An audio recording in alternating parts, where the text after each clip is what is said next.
नमस्कार, crime point news की special पेशकश में आप सभी का स्वागत है। मैं हूं महेश पांडे। जैसा कि हम बता दें कि उत्तर प्रदेश में ग्राम प्रधान और बीडीसी साथ साथ में जिला पंचायत के चुनाव को लेकर के जिस चुनावी सरगर्मी तेज हो गई है, उसी कड़ी में आज हम भदोही जनपद के बीरमपुर गांव में मौजूद हैं और हमारे बीच में ज्ञानपुर जिला पंचायत वार्ड संख्या 11 है, उस एक प्रत्याशी पंडित सुभाष चंद्र शुक्ला जी जो बीरमपुर मौजूद हैं, हमारे बीच मौजूद हैं। हम उनसे जानने की कोशिश करेंगे कि और प्रत्याशी के तौर पर लोगों को जो है उनकी हक की लड़ाई लड़ने के लिए साथ साथ से देख रहे हैं और साथ साथ में उनके उद्देश्य क्या रहेंगे।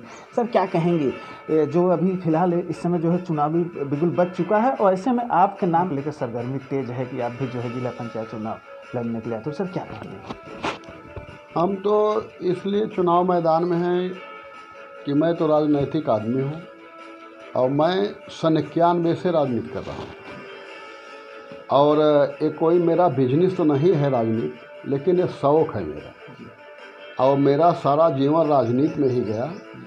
और उसके बाद वार्ड नंबर 11 से इसके पहले यह बीसी सीट हो गई थी, जिसके कारण मैंने यहाँ से आवेदन नहीं किया और दूसरे वार्ड से लड़ने के लिए मैंने सोचा कि यह उचित नहीं है और उसके बाद इस बार यह वार्ड सामान्य हो गया है।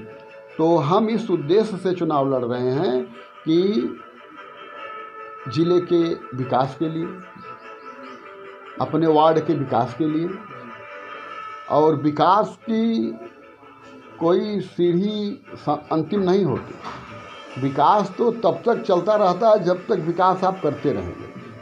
विकास से नहीं है कि विकास यहाँ का पूरा हो गया। सर, तो इस चुनाव को किस नज़रिए से देख रहे हैं कि आने वाले समय में युवाओं को जो है यहाँ से जो है टिकट मिले, इस चुनाव को किस हिसाब से देख रहे हैं? इस चुनाव को देखिए, जिला पंचायत की जो अध्यक्ष की सीट होती है यह बहुत महत्वपूर्ण पद होता है। इसमें एक चरित्रवान होना चाहिए व्यक्ति को, राजनैतिक भी होना चाहिए, वह अपराधी किस्म का न हो, अच्छे संस्कार वाला व्यक्ति हो, क्योंकि यह एक जिला अध्यक्ष होने का मतलब होता है कि जैसे पूरे प्रदेश का एक मुख्यमंत्री होता है, उसी ढंग से इस जिले का जिला पंचायत अध्यक्ष होता है। जी, लेकिन देखा जाए तो जो बाहुबलियों के हाथ में जो है सत्ता होती है, विधायक होते हैं, सांसद होते हैं, इसके बाद जिला पंचायत पर भी, जिला अध्यक्ष पर भी उनका ही कब्जा होता है। तो उत्तर प्रदेश विधानसभा चुनाव होने को भी ऐसे में क्या अपेक्षा रखते हैं कि क्या संशोधन हो पाएगा, सब संभव हो पाएगा? देखिए, अभी जो सरकार चल रही है ये तो सबको मालूम है कि बाहुबलियों को इसने नेस्तनाबूद करने का मन बना लिया है और करीब करीब कुछ लोगों को तो नेस्तनाबूद कर ही दिया है। और अपराध मुक्त शासन योगी सरकार करना चाहती है। अब इसमें इस प्रदेश की जनता की क्या सोच है? इस प्रदेश की जनता अगर अपराधियों को, इस देश को अपराध या प्रदेश को अपराध मुक्त रखना चाहती है कि इस प्रदेश को अपराधियों से बंधक बनाना चाहती है, यह 2022 में तय होगा कि योगी जी को अगर लोग पसंद करते हैं तो इसके माने यहाँ की पब्लिक जो है चाहती है कि अपराध मुक्त जो है प्रदेश रहना चाहिए। जी सर, रोकना चाहेंगे कि ये मतलब आज जो है देखा जाए तो ग्रामीण अंचल में जिस हिसाब से जो है चहल पहल इस समय मौजूद है, प्रधानी को लेकर के मौजूद है और साथ साथ में अभी वर्तमान समय में बीडीसी का भी साथ में चुनाव रहेगा, साथ में जिला पंचायत का चुनाव रहेगा।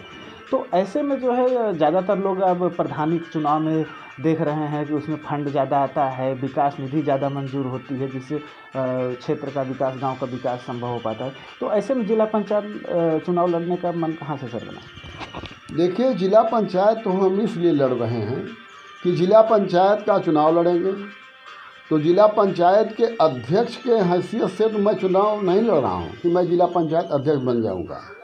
हाँ, ये तो भाई अगर कृपा होगी तो बन भी सकता हूँ जिला पंचायत अध्यक्ष, लेकिन मैं अपने वार्ड, जिले का तो नहीं विकास अगर कर सकता तो मैं अपने वार्ड के विकास के लिए मैं जिला पंचायत का चुनाव लड़ रहा हूँ। लेकिन सर देखा जाए तो जिस हिसाब से कि जो जिला पंचायत सदस्य होते हैं एक जानकारी ये भी है कि उनको निधि मंजूर नहीं होती है। जैसे अभी ग्राम सभा के जो बीडीसी चुने जाते हैं तो बीडीसी महज एक खिलौना बन के रह जाता है। कहने का मतलब यह है कि बीडीसी चुनने के बाद, जबकि जनप्रतिनिधि वो भी होता है, बीडीसी चुनने के बाद सिर्फ ब्लॉक प्रमुख का मतदान करे, इसके साथ साथ एमएलसी के चुनाव में मतदान करे, बाकी उसकी कहीं भी उपयोगिता नज़र नहीं आती। कोई भी उनको सरकार द्वारा फंड ऐसा कुछ नहीं होता है कुछ क्षेत्र और गाँव का विकास कर सके। तो ऐसे में क्या रहेगा? ऐसा कि जैसे जो बीडीसी होता है या जिला पंचायत सदस्य होता है, तो वो उसी समय अपना स्तर या अपना वेट नहीं समझता कि मैं क्या हूँ, और चाहे वह 2 लाख में बिक जाए चाहे 1 लाख में बिक जाए, उसकी हैसियत जो है आँक ली जाती है।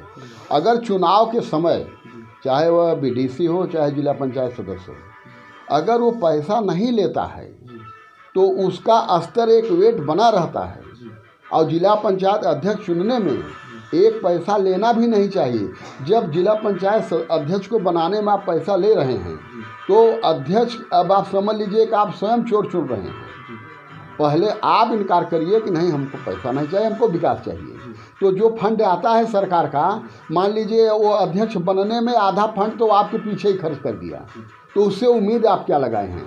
लेकिन आप ईमानदारी से रहिए और जो फंड आए आप लड़ाई लड़िए। वहाँ जिला पंचायत सभागार में जब बैठक हो तो अपना मुद्दा उठाइए अपने वार्ड का, लेकिन जब आप पैसा ले लिए हैं तो आप मुद्दा उठा नहीं सकते। और जब आप पैसा नहीं लिए हैं तो आप वहाँ मुद्दा उठाएंगे, लड़ाई लड़ेंगे, नहीं आप सुनी जाएगी, आप मुख्यमंत्री तक लड़ाई लड़ सकते हैं। लेकिन अगर आप जो है उसमें कहीं पीछे हैं, कहीं से संदेह के घेरे में हैं, तो आप नहीं, अगर ईमानदार नहीं हैं तो आप जिला पंचायत सभागार में नहीं बोल सकते।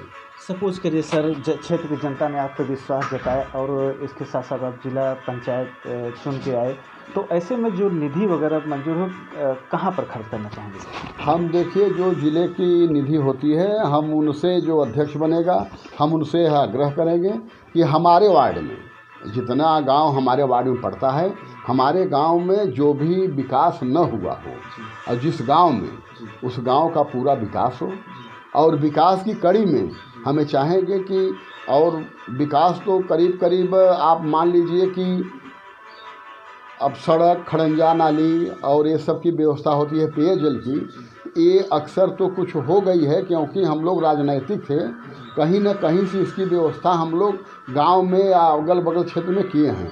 लेकिन अभी बहुत सारे काम बाकी हैं, और जो सारे काम बाकी हैं तो मैं यह लड़ाई लड़ूंगा अध्यक्ष से कि नहीं, यह कार्य हमारे फंड की निधि जो है, हमारे जैसे मान लीजिए 25 लाख की निधि आई, एक सपोज करिए आप, और 26 वार्ड है, तो 1 लाख हमारा हक हुआ हमारे वार्ड का, तो 1 लाख का काम हमारे वार्ड में करेंगे। जैसे मान लीजिए 100 करोड़ की निधि आई, तो जितना हमारे होता है शेयर, उतना हमारे वार्ड में खर्चा करें। तो प्रथम निधि सर किस पे खर्च करना चाहेंगे? युवा पे खर्च करना चाहेंगे, या स्वास्थ्य सुरक्षा को लेकर खर्च करना चाहेंगे, या फिर महिला उत्पीड़न तमाम समाज में होते रहता है, या बुजुर्गों को कहीं न कहीं तिरस्कृत किया जाता है आज के दौर में जिस हिसाब से, तो कहाँ पर खर्च करना चाहेंगे प्रथम निधि सर? देखिए, हमारी प्रथम निधि जो होगी वो महिलाओं और बुजुर्गों को, इसलिए कि बुजुर्ग जो होता है वो उसकी सहायता करने के लिए कोई आगे नहीं आना चाहता है। युवा तो स्वयं में अपनी सहायता कर लेगा, लेकिन महिलाएं और बुजुर्ग, इनकी सहायता करने के लिए हमको, आपको, सबको खड़ा होना पड़ेगा। तो हम ही चाहेंगे कि इनका पहले, जितने बुजुर्ग हैं और महिलाएं हैं, जो महिलाओं के का उत्पीड़न हो रहा है, बुजुर्गों के साथ भी भेदभाव हो रहा है, तो पहली वरीयता इनको दी जाए, जितनी सुविधा हो सके सारा इनको सुविधा मुहैया कराया जाए। चलिए, आपका बहुत बहुत धन्यवाद।